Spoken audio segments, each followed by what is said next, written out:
আমার মন থেকে সহজে কেউ ওঠে না। একটু ভাবি, একটু চিন্তাও করি। তারপর ধীরে, ধীরে অনেক সহ্যও করি। তারপর কি? বিদায়। শুনুন, দেখেন একটা খুব সুন্দর একটা জায়গা বান্দরবনের।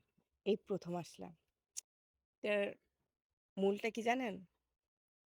এইটা তো আছেই। ওয়াও! এইটা আমার মন থেকে কখনো যাবে না। যত যাই করি। এই ভিউ আমি পাগল। চমৎকার না দেখেন? অসাধারণ একটা জায়গা। আরেকটা জিনিস দেখাবো? ওয়েট।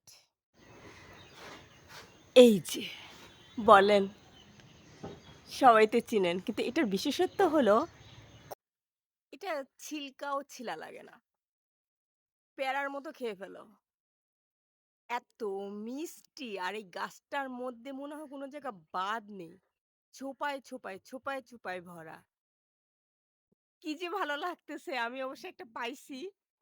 আপনাদের দেখাচ্ছে ওয়েট। এখানে দেখেন গাছে ভরা। আমি জানি না ঠিক। আমার তো আর আইফোন নাই। এজন্য আমি বুঝতে পারছি না। গাছের মধ্যে পেকে আছে। মনে হয় কেউ খায়ও না। কি অবস্থা! এই যে এটা নিচে মাটিতে পড়া পাইলাম। আমরা ওয়াও! আরেকটা পড়ছে। ওয়েট